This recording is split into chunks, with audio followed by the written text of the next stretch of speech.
Well, let me begin by thanking my good friend Larry. Larry referenced something that states how powerful his character is.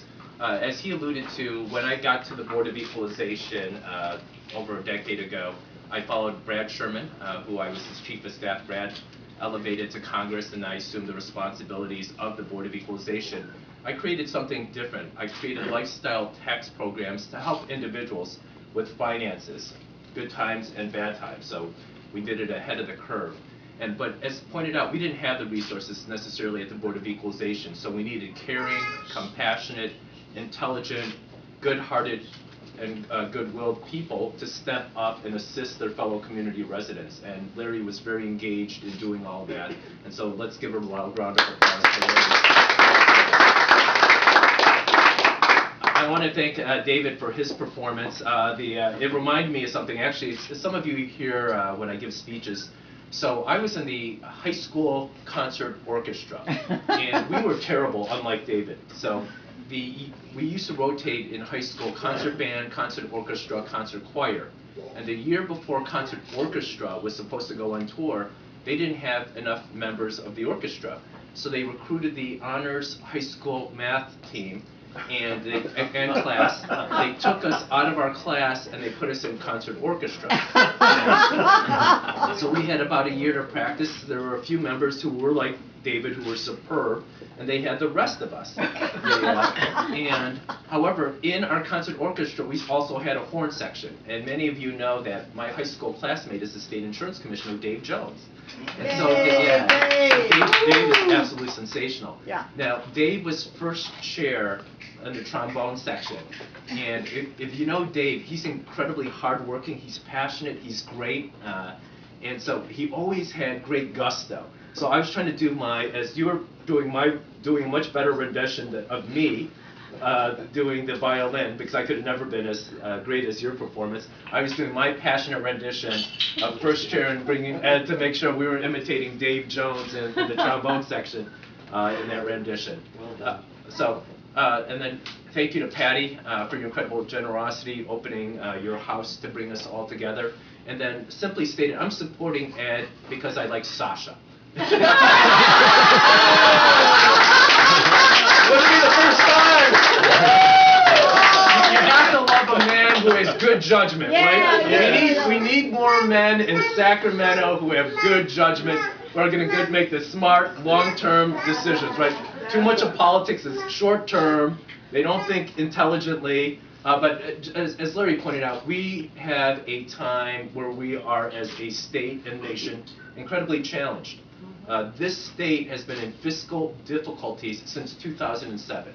When I assumed office as your state's chief fiscal officer in 2007, the foreclosure crisis had begun. And I've spoken to one or two of you about the foreclosure crisis and how it impacted people throughout this state.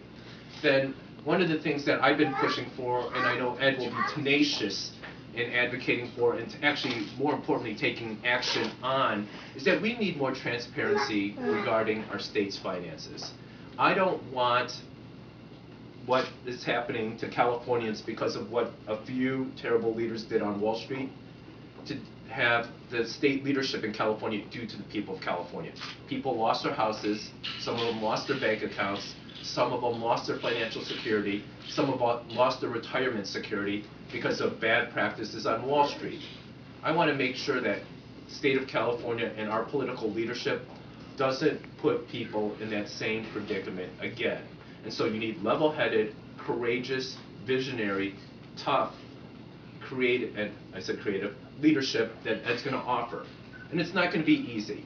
Now, one example, Patty's sister, Nancy Skinner, who's the assembly member from Northern California, the Bay Area, Nancy's carrying my legislation to try to put construction workers back to work. But it's not just simply putting construction workers back to work, and we lost 400,000 of those jobs. It's trying to put it together in an intelligent fashion.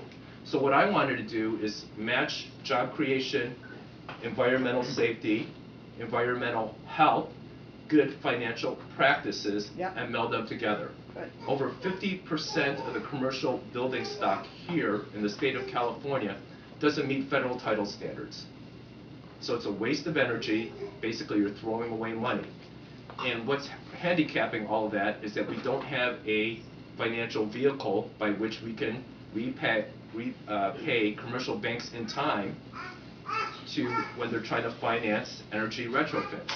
So what I've offered is packaging those loans, creating a takeout vehicle, creating honest evaluations of whether those types of investments make sense, using a partnership with the state on those tax collections so that we can get that type of job creation and energy cleanup and environmental savings activity taking place in the state of California.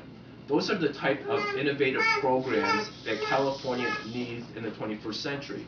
Those are the types of programs that Ed is going to spearhead, because I know, unlike many others, he's going to actively work and try to build people of all persuasions, all backgrounds, bringing leadership together to make the tough decisions we need in the 21st century.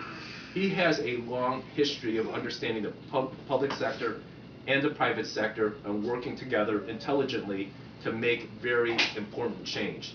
As pointed out, he's done a lot of good community work. He's worked with important public policy organizations like the Pat Brown Institute, like Coro, working with Breathe LA, Breathe California. And so it's that type of backdrop that he is ready to assume critical leadership. And most importantly, he is a man of high integrity and good character who cares. That's why he's making reference about Sasha. If you care deeply about your family, if you care about your friends, if you care about your community, you're not going to get a better elected official out of this community than Ed. So it's my great pleasure and honor to welcome our next assembly member from this area, our good friend, Ed Headington. Yeah.